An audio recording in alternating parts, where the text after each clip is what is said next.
que eu nem gosto de estar do lado.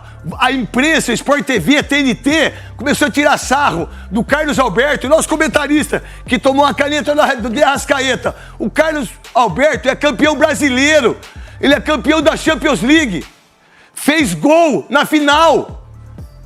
Vocês ficam tirando sarro porque o De Arrascaeta quase deu uma caneta no Carlos Alberto. O Carlos Alberto foi um monstro de jogador, é meu amigo. E por causa de uma canetinha que o De Arrascaeta deu, a mídia toda tirando sarro do Carlos Alberto. O De Arrascaeta tem Mundial? Nação, o Neto perdeu a linha aí nesse debate, a gente vai dar uma analisada aí nesse debate aí que o Neto falou referente ao Zico, né? Ao Zico, a estrela do nosso Mengão. E nós vamos analisar aqui, tem também os comentaristas do programa Jogo Aberto falando sobre a repercussão do título da Libertadores da América, que nós vamos analisar aqui. Mas, nação, antes, chega explodindo o dedo no like, se inscreva no canal, ativa o sino das notificações para você receber todos os vídeos e notícias do Mengão. Lembrando que aqui, ó, é Flamengo. Então se inscreva no canal e bora pro vídeo de hoje. Antes do vídeo, quero apresentar para você uma novidade. Para você que quer fazer uma renda extra de R$3.000 a R$5.000 utilizando o celular e uma conexão com a internet. Você vai clicar no link que está na descrição do vídeo ou no primeiro comentário fixado para você saber tudo referente a essa oportunidade, onde você vai aprender a fazer essa renda extra de R$3.000 a R$5.000 e receber comissões como essa que você está vendo aqui na tela. Então vai lá, clica, confere, não é golpe, não é fraude, aproveita enquanto essa oportunidade ela estiver no ar, tá certo, nação? Então vai lá e confere. Vamos pro vídeo de hoje, então tem o programa aí Jogo Aberto falando também sobre a grande conquista do Flamengo, né, a retrospectiva do Mengão no ano de 2022, que começou um pouquinho mal com Paulo Souza e depois a grande evolução do Flamengo, que o Flamengo teve aí com o Dorival Júnior e venceu a Copa do Brasil e a Libertadores da América. Então bora pro vídeo de hoje, tá muito legal. Cresce, deixa o canal Jogo Aberto e também ao canal Os Donos da Bola, link na descrição. Vamos para as notícias aqui do nosso Mengão. O principal torneio da América do Sul começou em março. Na pré-Libertadores, Fluminense e América Mineiro eram os representantes brasileiros. O tricolor das Laranjeiras iniciou empolgando contra o Milionários. Venceu também o Olímpia por 3-1 no Rio de Janeiro. No duelo de volta, os paraguaios tiraram a vantagem do Flu, ganharam por 2-0 no tempo normal e levaram para os pênaltis. Nos penais, os donos da casa converteram as 4 cobranças. Já o Flu deixou a desejar. William Bigode e Felipe Melo pararam no goleiro Olveira. Eliminação precoce para os cariocas. Abel Braga foi muito cobrado por parte da torcida. Pressão total. Poderia ter sido um pouco melhor. Então a desolação é muito grande porque é um grupo que não tem a satisfação pessoal do individualismo. Eles têm muito comprometimento com o coletivo. O América resolveu a vida com pênaltis, tanto contra o Guarani do Paraguai, como diante do Barcelona de Guayaquil. Acertou todas as cobranças e contou com Jailson para se classificar para a fase de grupos. Na fase seguinte, 8 times brasileiros. Palmeiras, Flamengo e Atlético Mineiro passaram em primeiro nos respectivos grupos. Corinthians, Fortaleza e Atlético Paranaense avançaram em segundo. Ficaram pelo caminho Bragantino e América Mineiro. O destaque das oitavas de final foi o reencontro entre Corinthians e Boca. Na Neoquímica Arena, Roger Guedes perdeu pênalti e o Timão não saiu do zero com os hermanos. Na Bombonera, um jogo inesquecível para os corintianos. A equipe de Vitor Pereira entrou em campo desconfigurada, com os miúdos, como o VP gostava de chamar os mais jovens, já que a maioria dos titulares estava no departamento médico. Empate em 0-0 durante os 90 minutos, com direito a pênalti perdido de Benedetto. Na decisão, o atacante perdeu mais um. Cássio carregou o time, defendeu 2 cobranças e o Timão passou de forma heróica para as quartas do torneio. Hoje aquele lema de unidos contra tudo e contra todos, foi esse o nosso espírito hoje e só assim foi possível passar a eliminatória. O Flamengo teve nas oitavas a grande virada de chave. Enfrentou o Tolima, venceu por 1-0 em casa, mas na volta aplicou 7-1 com 4 gols de Pedro, sob as ordens de Dorival Júnior. O Atlético Mineiro garantiu a classificação em cima do Emelec. O Paranaense bateu o Libertad do Paraguai. O Palmeiras de Abel Ferreira passou por cima do Cerro Porteño 8-0 no agregado. Já o Fortaleza viu o sonho ser interrompido na Argentina pelo Estudiantes. Nas quartas, destaque para os duelos de gigantes: Flamengo e Corinthians, Palmeiras e Atlético Mineiro. No confronto das duas maiores torcidas do Brasil, o rubro-negro não deu chance para o Corinthians. Venceu bem na ida e na volta. É uma marca muito boa, né? Terceira semifinal desde 2019. Né? Isso prova que o grupo está sempre querendo mais, sempre querendo, né, chegar nas finais da competição. E isso prova também a qualidade do nosso elenco, um trabalho muito bem feito com o professor Dorival. No Allianz Parque, decisão por pênaltis, depois de empate em 2-2 no Mineirão. O Alviverde mostrou novamente a força que tem no torneio e, com 2 jogadores expulsos, venceu nos penais. O Everton pegou a cobrança do garoto Rubens. Classificação épica.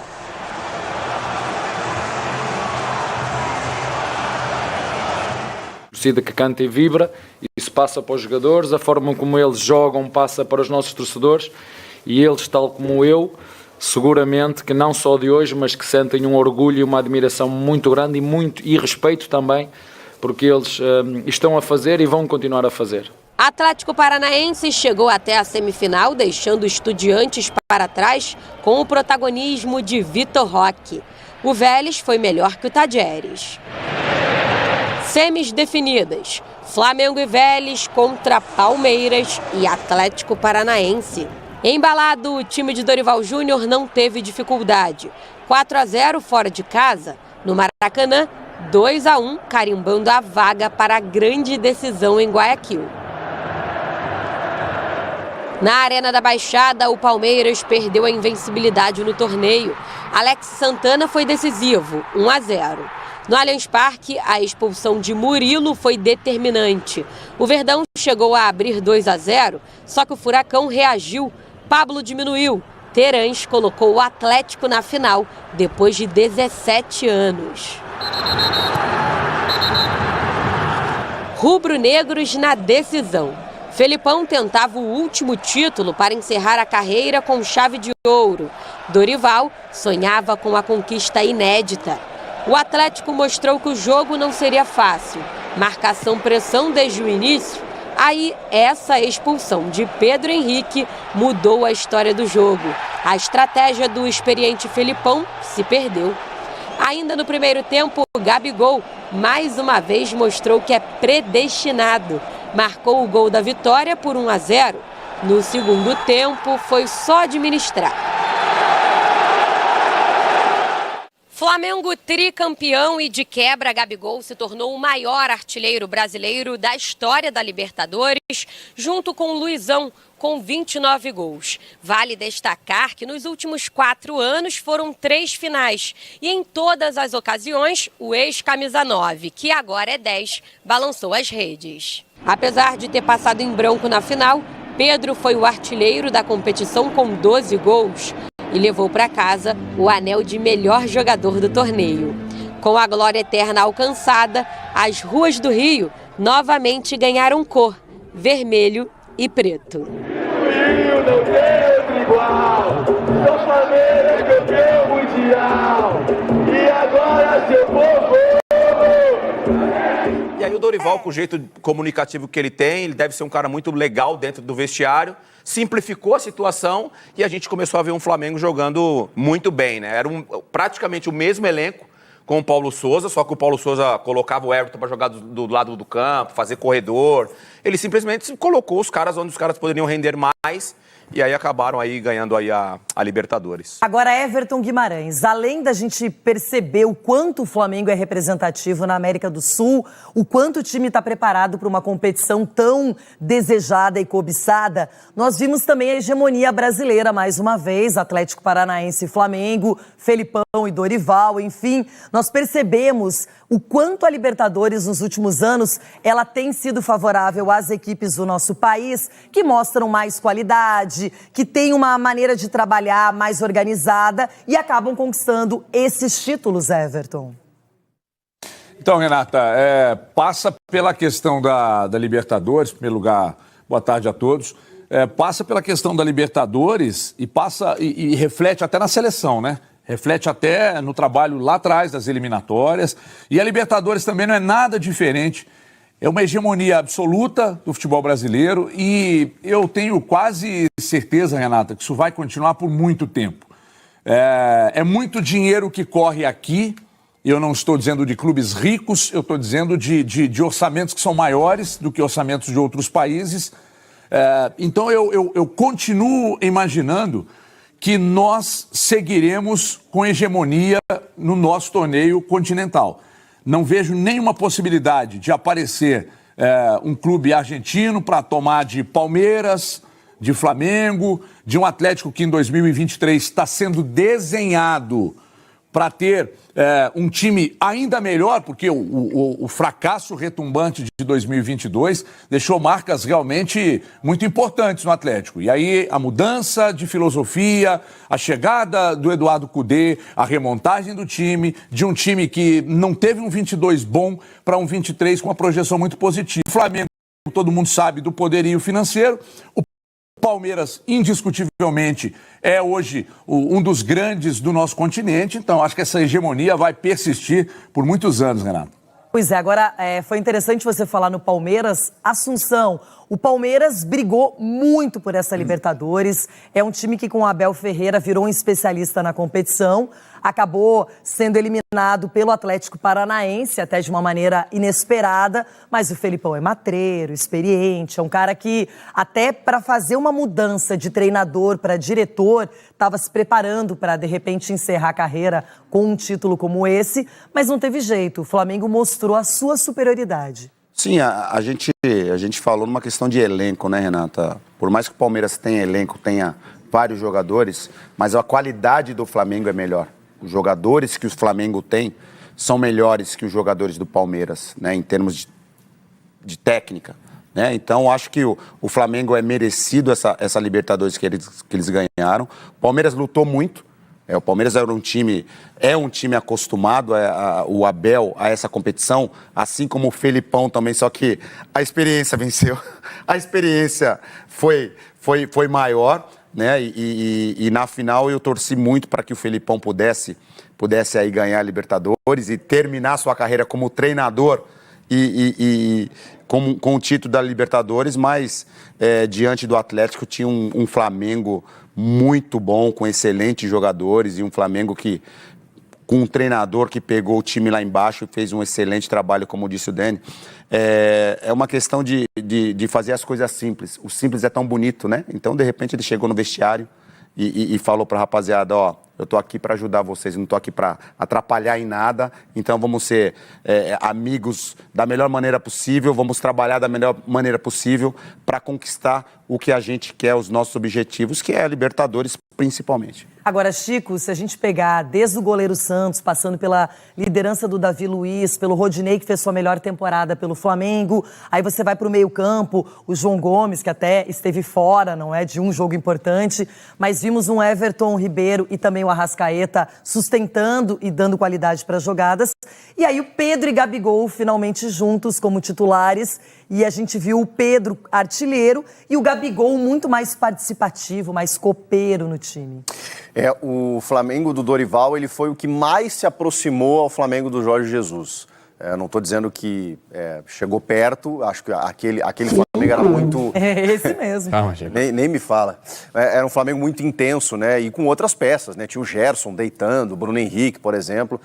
Então, isso também é difícil no futebol brasileiro. O Palmeiras passou por isso, né? Você tem que liberar jogadores, porque às vezes o ciclo encerra ou tem uma negociação. O Palmeiras liberou, né? Felipe Melo, William Bigode. E aí teve que reformular o elenco também, continuou vencendo. O Flamengo da mesma forma. Perdeu esses caras aí, mas aí você tem um elenco a ponto de... Aí sobe um João Gomes, aí o Arrascaeta segue jogando uma enormidade e essa temporada dele foi incrível. E aí você teve a capacidade do técnico de colocar 2 artilheiros como são, inteligentes. O Sgarbi falava muito aqui durante o ano, né? Uma generosidade também do Gabigol de ser mais coletivo do que individualista, né? Ele é um jogador super protagonista, decisivo extremamente, mas o Pedro, que chega e assume a função de 9, precisava de um cara para abastecê-lo, né? Na ausência do Pedro Henrique.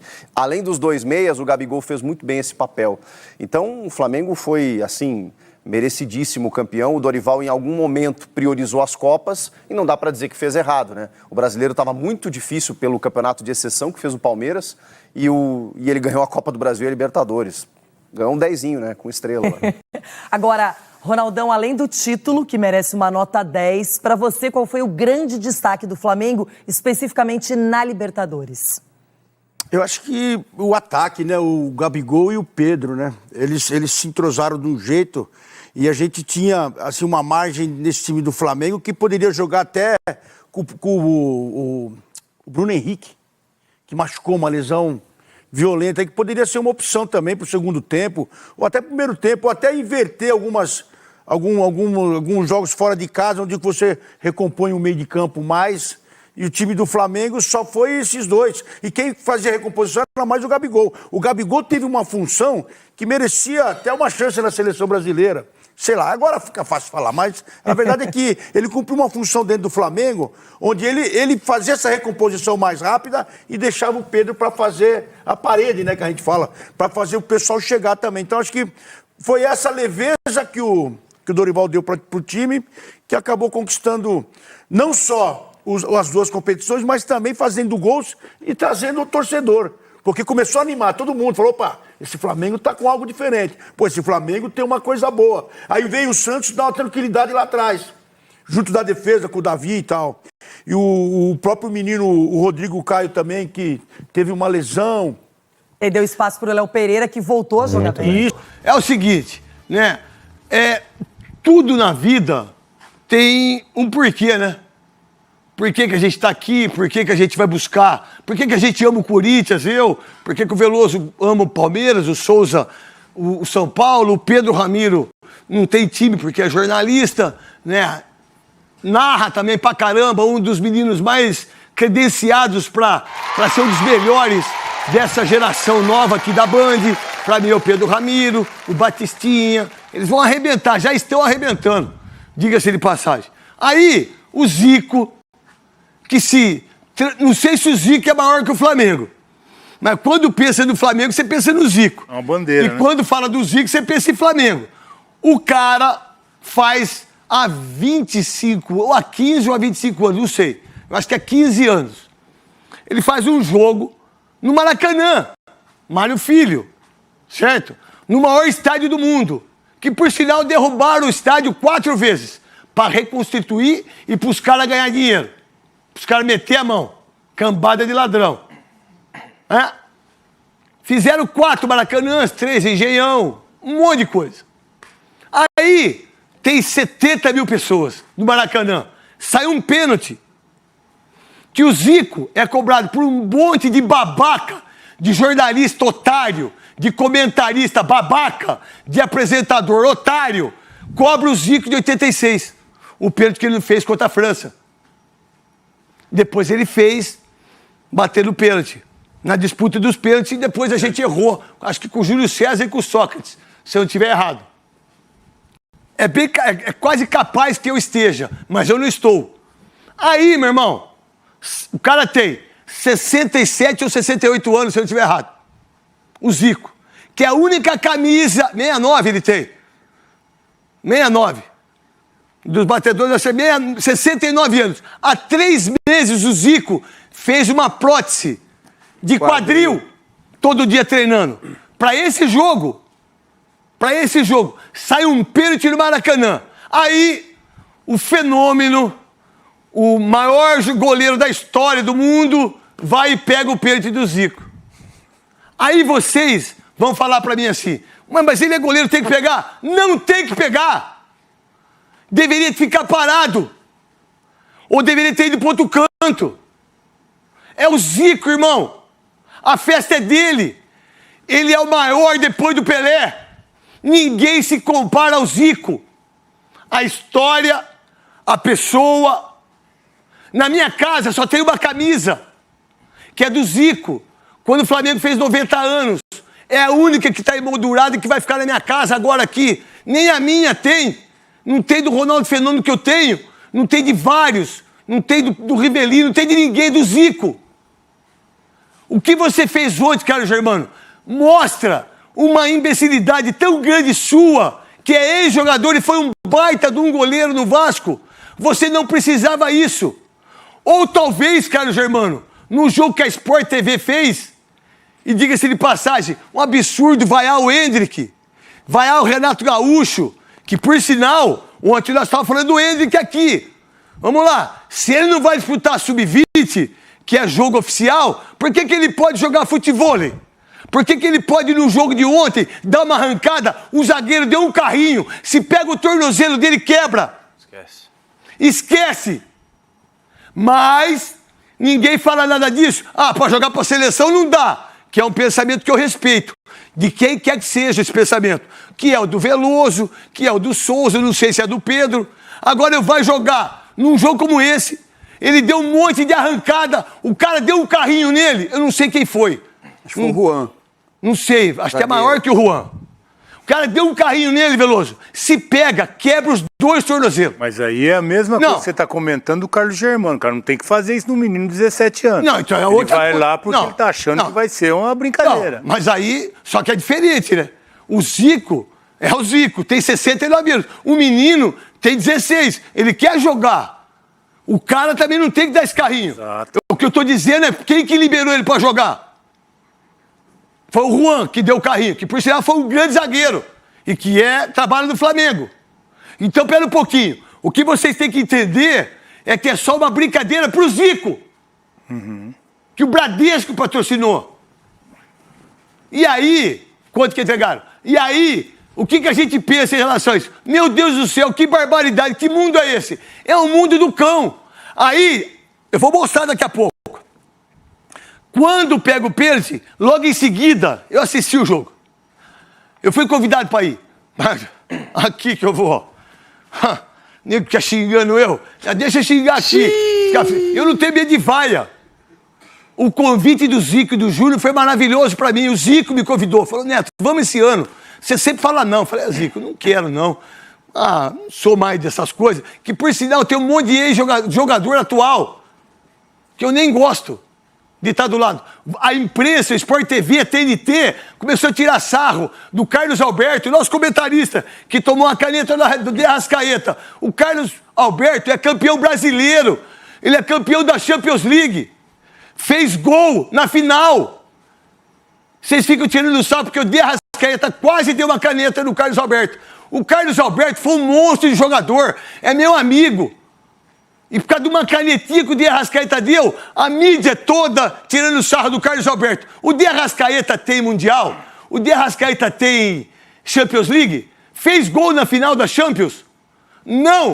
É um fenômeno o De Arrascaeta. O Carlos Alberto também. Mas vocês tiraram o sarro do Carlos Alberto. Vocês que se explodam, para não falar outra coisa. É disso que vocês gostam. Aí, para terminar o jogo do Zico, o Zico com 69 anos, a bola veio da linha de fundo, do lado de cá. Ele o cara ficou 4 meses, ele fez eu vou fazer também, que é do quadril, Cara, ele estica todo e consegue dar um tapa de perna esquerda. A bola vai quase no ângulo. O que o Carlos Germano faz? Defende. Ah, não. O pênalti até no jogo. Não tá. O Veloso. No jogo não dá. O Zico, velho. O pênalti até vai. O Ademir da Guia vai bater um pênalti e você pega? Não, lógico que não. Ah, tá certo o Edilson dá um chapéu dá uma caneta no Ademir da Guia. Tá certo isso? Tá certo a gente humilhar um cara que tem 70 anos, 69 anos. Tá certo eu jogar no Master e ficar driblando os caras, driblar o Edu, driblar o Ademir da Guia, fazer isso. Pera, o Zico meteu a bola no gol, o Carlos Germano tem que pegar. O pênalti, tudo bem. Tudo bem. Aí Só que é o seguinte, tudo bem, vocês goleiros têm isso, né? Que é o pensamento seu. Mas uma coisa horrível, tem que ser banido dos jogos. E mais, né? Não vai ser combinado novo. Tá aí, nação. Deixa o seu like no vídeo, se inscreva no canal. A gente tem que dar muita risada com o Neto, meu. Só Deus. Deixa o seu like no vídeo, se inscreva no canal e a gente se vê aí no próximo vídeo.